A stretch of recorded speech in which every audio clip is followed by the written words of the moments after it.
মাগো, আমায় ছুটি দিতে বল। সকাল থেকে পড়ছি যে মেলা।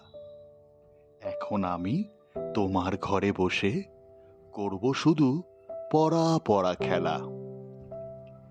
তুমি বলছো দুপুর এখন সবে, না হয় যেন সত্যি হলো তাই। একদিনও কি দুপুরবেলা হলে বিকেল হলো মনে করতে নাই?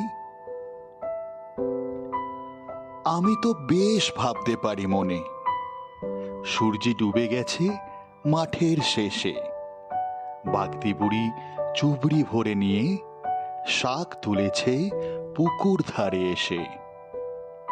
আদার হলো মাদার গাছের তলা, কালি হয়ে এলো দিঘির জল। হাটের থেকে সবাই এলো ফিরে, মাঠের থেকে এলো চাষির দল। মনে করো না উঠল সাঁঝের তারা, মনে করো না সন্ধে হলো যেন। রাতের বেলা দুপুর যদি হয়, দুপুর বেলা রাত হবে না কেন?